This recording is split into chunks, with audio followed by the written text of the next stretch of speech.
Hello everyone, मैं मिथुन सिंह स्वागत करता हूं आप सभी का। आशा करता हूं आप सभी बहुत अच्छे होंगे। बात करेंगे Vinoba Bhave BEd second semester के प्रीवियस क्वेश्चन पेपर की। पेपर का नाम होगा learning and teaching. Paper number ये छठा है, 2020-22 सेशन का ये क्वेश्चन पेपर है।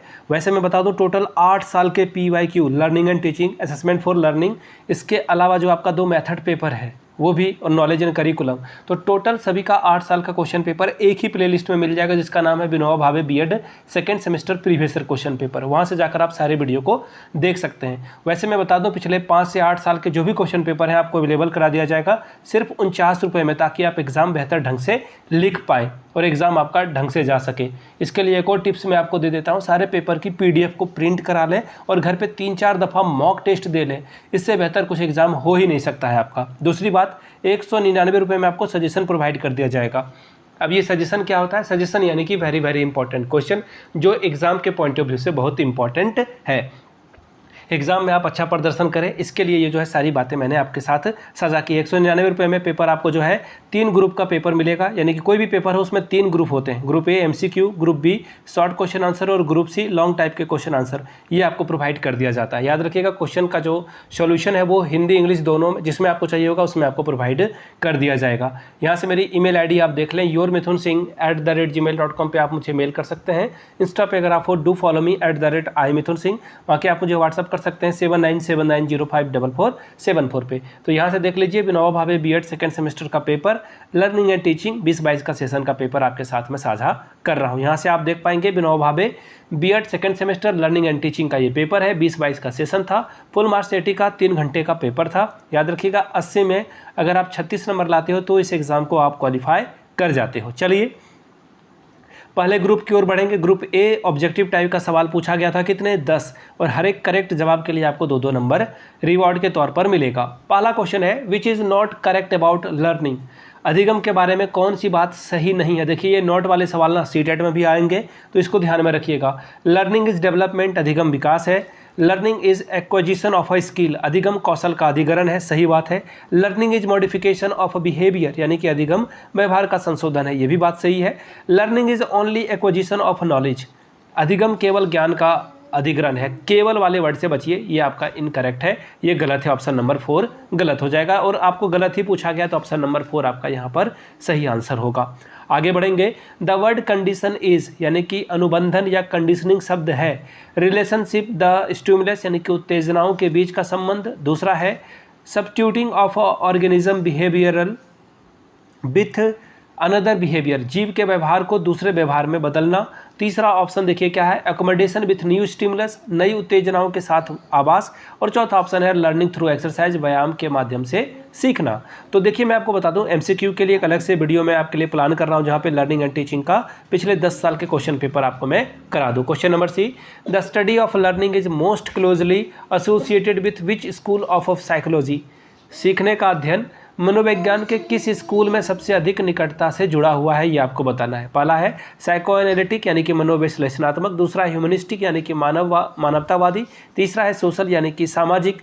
चौथा है बिहेवियरिस्ट, यानी कि व्यवहारवादी। बात करेंगे क्वेश्चन नंबर D की। Cognitive comes from the Latin word, cognitive meaning to dash और डैश। संज्ञानात्मक लैटिन शब्द कॉग्निटो से आया है, जिसका अर्थ क्या या क्या होता है। मेंटल और मेमोरी होता है, कैलकुलेटिंग रीजनिंग होता है, फिर है एप्रीहेंड या फिर अंडरस्टैंडिंग होता है, और चौथा ऑप्शन है प्रॉब्लम सॉल्विंग या डिसीजन मेकिंग। हिंदी में पढ़ देता हूँ। मानसिक स्मृति, फिर है गणना करना या तर्क करना, फिर अनुभव करना या समझना। चौथा ऑप्शन है समस्या समाधान या फिर निर्णय लेना। चलिए अगले क्वेश्चन की ओर हम लोग बढ़ेंगे। Multiple intelligence theory of intelligence was given by, बुद्धि के सिद्धांत के अंतर्गत बहुबुद्धि सिद्धांत किसके द्वारा दिया गया है। स्पीयरमैन के द्वारा, हार्वर्ड गार्डनर के द्वारा, ठीक है, या फिर अल्फ्रेड बिने के द्वारा, या फिर थॉर्नडाइक के द्वारा। अल्फ्रेड बिने ने सबसे पहले जो है IQ टेस्ट के बारे में बताया था, ठीक है जी। और यहाँ पे अगर मल्टीपल इंटेलिजेंस की बात की जाए तो हार्वर्ड गार्डनर साहब is the best option. Question number F, which of the following is the projective technique of personality measurement.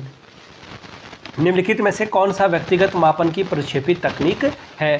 पहला है रेटिंग स्किल, दूसरा है ऑब्जर्वेशन, तीसरा ऑप्शन है इंटरव्यू, और अगला है थीमेटिक एप्रिसिएशन टेस्ट। ठीक है, हिंदी में पढ़ देता हूँ। रेटिंग स्केल, अवलोकन, साक्षात्कार या फिर विषय आत्मबोधन परीक्षण।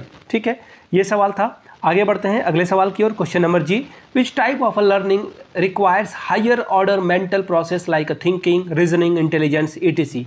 किस प्रकार के अधिगम के लिए उच्च कोटि की मानसिक प्रक्रिया है जैसे सोच, तर्क, बुद्धि आदि की आवश्यकता होती है? Verbal learning, concept learning, motor learning, discrimination learning. मौखिक अधिगम, अवधारणा अधिगम, गामक अधिगम, भेदभाव या फिर सीखना। अगला सवाल है question number H, classification conditioning was discover by dash as he study digestion in dash in the early 90s। शास्त्रीय अनुबंधन सिद्धांत की खोज किसके द्वारा की गई और 1900 की शुरुआत में डैश पाचन का अध्ययन किया था? देखिए पावलोव साहब ने जो है कुत्ते के ऊपर काम किया था। इसका आंसर 1 हो जाएगा, सीधी सीधी बात है। अगला सवाल है, Maslow, Abraham Maslow has given dash needs of the highest place in the hierarchy of the need. यानी कि देखिए पिरामिड इन्होंने बनाया था और सबसे पहले इन्होंने बताया था कि भाई बच्चे पहले जो है इंसान को भूख प्यास लगती है, ये बेसिक नीड्स है, और सबसे ऊपर में उसको क्या चाहिए होगा? लव चाहिए होगा, सेल्फ एक्चुअलाइजेशन, ये जो है ये हो जाएगा सेल्फ एक्चुअलाइजेशन, यानी कि आत्मबोध की उसे जरूरत होती है। ठीक है, स्पिरिचुअलिटी से भी ये ऊपर होता है। आखिरी एमसीक्यू है, which is correct about learning from a constructivist perspective. रचनावादी दृष्टिकोण से सीखने के बारे में कौन सी बात सही नहीं है? पहला है, learning is the process of the reproduction and recall.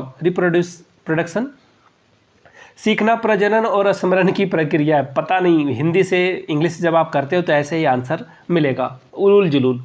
अगला है, learning is the process of a role memorization, यानी कि सीखना रटने की प्रक्रिया है, कभी नहीं होगा, रटने वाली बात गलत होता है। Learning is a conditioning of behaviours by the repetitive association. सीखना दोहराव, देखिए जब भी आप रिपीट करोगे, किसी चीज़ को प्रैक्टिस करके सीखोगे, वो भी गलत होता है। Learning is the process of the construction of knowledge by active engagement, बिल्कुल सही बात है। एक्टिव इंगेजमेंट जहाँ भी है तो वो सबसे अच्छा तरीका माना जाता है। ऑप्शन 4 सही होगा। आगे बढ़ेंगे ग्रुप बी की। शॉर्ट टाइप के सवाल पूछे जाएंगे, कितने? 5, और हर एक सही जवाब के लिए आपको 4-4 नंबर मिलेगा। पहला है, mention the characteristic of learning, अधिगम आवश्यकताओं का उल्लेख करें। अगला है, differentiate between instinct and the extinct motivation, आंतरिक और बाह्य उदाहरणों के बीच का अंतर स्पष्ट करें। Question number 4, right short notes on the importance of the development group mind, समूह मस्तिष्क के विकास के महत्व पर संक्षिप्त में टिप्पणी लिखिए। बात करेंगे क्वेश्चन नंबर 5 की, mention the types of the techniques of the fostering creativity, रचनात्मकता को बढ़ावा देने के लिए तकनीक के प्रकारों का उल्लेख करें। Question number 6, write a short note on the role of a teacher in Indian context, भारतीय संदर्भ में शिक्षक की भूमिका पर एक संक्षिप्त में टिप्पणी लिखिए। Question number 7, why professional competencies are important in teaching profession, शिक्षण व्यवसाय में व्यावसायिक दक्षताएं क्यों महत्वपूर्ण है। अगला सवाल, describe the meaning and importance of a sociometry, समाजमिति के अर्थ और महत्व का वर्णन करें। Question number 9, diversify teaching strategy is a vital for the diverse learner, justify, विविध शिक्षार्थियों के विविध शिक्षण रणनीति के महत्वपूर्ण है, इसको सिद्ध करके बताएं। क्वेश्चन नंबर अगले की ओर बढ़े उससे पहले मैं बता दूं, ग्रुप सी का ये सवाल है, लॉन्ग टाइप का सवाल है, 4 सवालों का आंसर करना है, हर एक के लिए 10-10 नंबर आपको मिलेगा।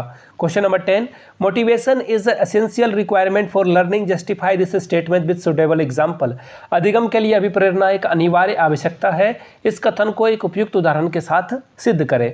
अगला सवाल है, discuss the operant conditioning in detail, क्रिया प्रसूत अनुबोधन की जो है चर्चा विस्तार पूर्वक करिए। अगला सवाल है, define reflect thinking, explain the strategy to develop reflect thinking among student, चिंतनशील सोच को विकसित करने के लिए छात्रों में चिंतनशील सोच विकसित करने की रणनीतियों की व्याख्या करें।